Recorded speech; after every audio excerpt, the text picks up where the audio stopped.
오늘 우리에게 주시는 하나님 말씀 함께 봅니다. 오늘 우리에게 주시는 하나님 말씀은 출애굽기 40장 10절부터 16절입니다. 그러면 다 함께 읽습니다.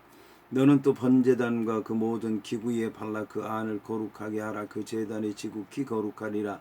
너는 또 물두멍과 그 받침에 발라 거룩하게 하고 너는 또 아론과 그 아들들을 회막문으로 데려다가 물로 씻기고 아론에게 거룩한 옷을 입히고 그에게 기름을 부어 거룩하게 하여 그가 내게 제사장의 직분을 행하게 하라. 너는 또 그 아들들을 데려다가 그들에게 겉옷을 입히고 그 아버지에게 기름을 부음같이 그들에게도 부어서 그들이 내게 제사장의 직분을 행하게 하라. 그들이 기름 부음을 받았은즉 대대로 영영이 제사장이 되리라 하시며 모세가 그같이 행하되 곧 여호와께서 자기에게 명령하신 대로 다 행하였더라. 아멘. 오늘 말씀의 제목은 거룩하게 하라입니다. 그러면 본문의 말씀을 통해 함께 은혜 나누도록 하겠습니다. 이에 본문의 말씀을 보게 되면 너는 또 번제단과 그 모든 기구에 발라 그 안을 거룩하게 하라. 그 제단이 지극히 거룩하리라고 말씀하고 있습니다. 여기서 너는 또 바르라고 하는 말은 기름을 바르다는 뜻입니다. 이 단어에서 기름 부음을 받은 자라고 하는 의미를 가진 메시아 즉 마시아흐라고 하는 말이 유래하였습니다. 이는 그리스의 별명이기도 합니다. 이와 함께 구약에서 성물을 거룩하게 구별하거나 제사장을 거룩하게 구별하는데 사용된 거룩한 기름을 가리키는 단어가 미슈히라고 하는 단어인데 신약에서는 예수 그리스도를 지칭하는 단어인 메시아에 해당하는 마시아와 동족어입니다. 이처럼 동일한 어근의 단어가 그리스도를 가리키는 용어로 발전했다고 하는 데서 우리는 예수 그리스도야말로 하나님을 영화롭게 하기 위해서 부름받은 성도들을 거룩하게 하시는 기름 부음 받으신 분이라고 하는 사실을 알 수 있을 것입니다. 이렇게 모든 것을 다 들여놓은 다음 하나님께서는 들여다 놓은 모든 물건, 성물들을 기름을 바르도록 했습니다. 그러면 하나님께서 성막에 있는 모든 성물들을 기름 바르도록 한 이유가 어디에 있는가 알아보도록 하겠습니다. 첫째, 성막의 물건에 성물에 기름을 바른다고 하는 것은 성막에 있는 성물들이 구별되었다라고 하는 것을 말하는 것입니다. 그런데 이처럼 구별하는 과정에는 씻기도 하고 태우기도 하고 단련하는 과정이 있다라고 하는 것을 알아야 될 것입니다. 여기서 물로 씻는 것은 몸이요, 불에 태우는 것은 재물이요, 불에 단련하는 것은 금이라고 하는 것을 알 수가 있습니다. 그러나 이것으로 완전히 구별되었다고 할 수는 없는 것입니다. 그러므로 기름을 바르는 것입니다. 이것은 기름을 바름으로써 다른 것들을 접근하지 못하겠다고 하는 것입니다. 이렇게 다른 것들이 접근하지 못하도록 하심으로써 하나님께서는 기름 부음을 받은 것을 하나님의 것이 되게 하시는 것입니다. 이렇게 해서 하나님께서는 기름 부음 받은 것을 거룩하게 하는 것입니다. 둘째, 성막의 성물에 기름을 바르는 것은 풍성하게 하시겠다는 것입니다. 이것은 기름이라고 하는 것이 열매에서 나오는 것이고 그 열매가 풍성하게 열렸을 때에만 아름다운 좋은 깨끗한 기름이 나오기 때문입니다. 그러므로 하나님께서 기름을 바르셨다라고 하는 것은 성령을 풍성하게 하시고 은사를 풍성하게 주셔서 살아가는데 넉넉하도록 풍성하도록 복을 주시겠다고 하는 말씀인 것입니다.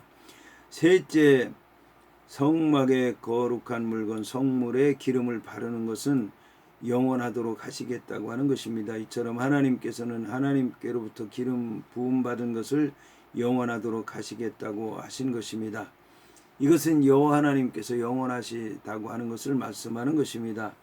여호와 하나님께서는 자신이 택한 것에 기름을 부어 증거하시는 것입니다. 이어서 본문은 너는 또 물두멍과 그 받침에 발라 거룩하게 하라고 말씀하고 있습니다. 여기서 거룩하게 하라고 하는 말씀은 완전히 거룩하게 만들다라고 하는 뜻을 갖고 있습니다. 따라서 본문은 물두멍이나 받침이 단순히 만들어진 그 상태로는 거룩하지 못하며 거기에 관유가 부어질 때에만 비로소 완전히 거룩해서 구별되게 된다고 하는 것을 얘기하는 것입니다. 이는 오늘날 우리들이 기름으로 상징되는 성령의 은혜와 능력을 받지 않고는 결단코 하나님 앞에서 거룩하게 사용될 수 없다고 하는 것을 보여주는 것입니다. 예수님께서는 제자들을 향해서 복음 전파의 지상 명령을 내리시면서도 성령이 임하기까지는 결코 예루살렘을 떠나지 말라고 당부하셨는데, 그것이 바로 성령을 받아야만 예수님께서 주신 사명을 감당할 수 있기 때문이었습니다. 이어서 본문은 너는 또 아론과 그 아들들을 회막문으로 데려다가 물을 씻기라고 말씀하고 있습니다. 여기서 물로 씻기라고 하는 말을 직역하면 너는 그 물로서 그들을 씻기라는 말씀입니다. 이는 결국 제사장을 씻기는 물이 특정 장소에 있는 물, 성소 안 물두멍에 있는 물, 바로 그 물이어야 한다고 하는 것을 말씀하는 것입니다.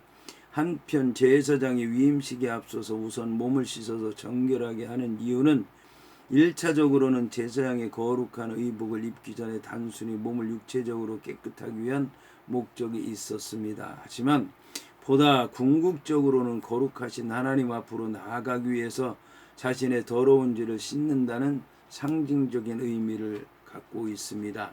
그래서 사도 바울은 고린도 교회 성도들을 향해서 하나님의 일꾼으로 부름받은 자의 자격에 대해서 고린도후서 7장 1절을 통해서 그런즉 사랑하는 자들아, 이 약속을 가진 우리가 하나님을 두려워하는 가운데서 거룩함을 온전히 이루어 육과 영의 온갖 더러운 것에서 자신을 깨끗하게 하자고 말씀했습니다. 이어서 본문은 아론에게 거룩한 옷을 입히고 그에게 기름을 부어서 거룩하게 하여 그가 내게 제사장의 직분을 행하게 하라고 말씀하고 있습니다. 여기서 거룩한 옷을 입히라고 하는 말은, 거룩한 옷은 하나님께 제사를 드릴 때 대제사장이나 제사장이 입었던 의복들을 가리킵니다. 한편 옷에 해당하는 베게드라고 하는 말은 복수 형태로 사용되었는데, 복수 형태로 사용된 것은 대제사장과 제사장들이 착용해야만 했던 의복이 여러 가지였기 때문입니다. 한편 입히라고 하는 말은 단순히 옷을 입는다고 하는 말 외에도, 뜻 외에도 영광을 입다, 구원을 얻다라고 하는 뜻으로도 사용이 되었습니다. 이는 하나님께로부터 부름받아서 거룩한 옷을 입고 하나님의 거룩한 사역을 감당하는 일 자체가 큰 존귀와 영광을 입는 일이라는 사실을 교훈해 줍니다. 이어서 본문은 너는 또 그 아들들을 데려다가 그들에게 겉옷을 입히라고 말씀하고 있습니다. 여기서 겉옷에 해당하는 케토네토라는 다른 곳에서는 겉옷이 아니라 반포 속옷이나 속옷으로 번역되어 있습니다. 그러면 왜 한 단어가 어떤 데서는 속옷을 가리키고 어떤 데서는 겉옷을 가리켰을까요? 이 옷은 대제사장의 경우에는 겉에 입는 옷이 따로 있었습니다. 에봇이라고 하는 게 있었고 그 안에 입는 옷이었기 때문에 반포 속옷이라고 얘기를 한 것입니다. 하지만 일반 제사장들의 경우에는 에봇이라고 하는 걸 입지 않았고 반포 속옷이라고 하는 것을 겉에 입었기 때문에 제사장들은 그것이 바로 겉옷이었기 때문에 겉옷이라고 번역된 것입니다. 이 옷은 어깨부터 발등에 이르기까지 통으로 짜여졌는데 제사장들은 직무 수행 시 겉옷을 입고 그 위에 허리띠를 띠고 머리에 관을 쓰는 것이 전부였습니다. 이어서 본문은 그 아버지에게 기름을 부음같이 그들에게도 부어서 그들이 내게 제사장의 직분을 행하게 하라. 그들이 기름 부음을 받았은즉 대대로 영영이 제사장이 되리라 하시니라고 말씀하고 있습니다. 이 말씀의 의미는 제사장들이 일단 한번 기름 부음을 받으면 그 시점으로부터 제사장으로서의 권세를 확정적으로 갖게 된다고 하는 말씀입니다. 그러므로 더 이상 기름 부음을 받지 않고 영원히 제사장의 직분을 가지게 된다는 것입니다. 이와 마찬가지로 하나님께 한번 부르심을 입은 자는 영원토록 하나님의 백성이 되며 결코 그 효력을 상실하지 않습니다. 왜냐하면 하나님의 부르심에는 결코 후회함이 없기 때문입니다. 이어서 본문은 모세가 그같이 행하되 곧 여호와께서 자기에게 명령하신 대로 다 행하였더라고 말씀하고 있습니다.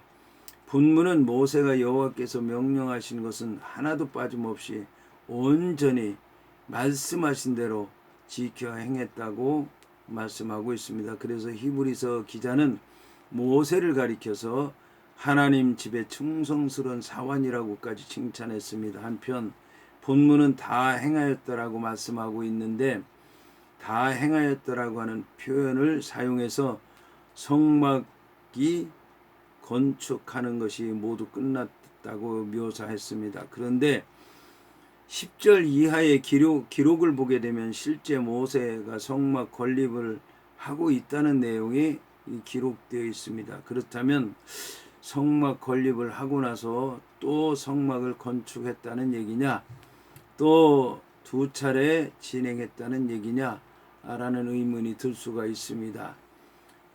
이에 대해서 다음과 같이 두 가지로 설명할 수 있을 것입니다. 그 중 하나는 이것이 성막 건립을 구체적으로 설명하기 위한 이중 구조라고 하는 것입니다.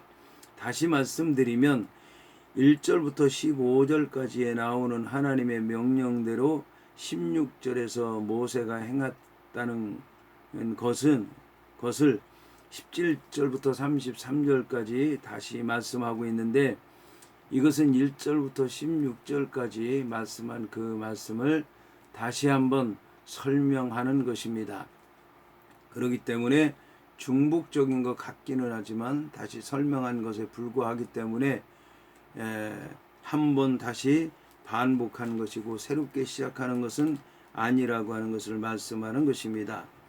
또 다른 하나는 원어적인 설명입니다. 16절을 보게 되면 다 행하였다라고 하는 그런 이제 말씀이 나오는데 이 다 행하였다라고 하는 이 얘기는 성막이 건축된 이후에 모세가 기록할 때에는 이제 이게 과거의 일이기 때문에 다 행해졌다고 얘기를 하는 것이고 모세가 이 성막을 건축할 때는 현재의 일인 것입니다.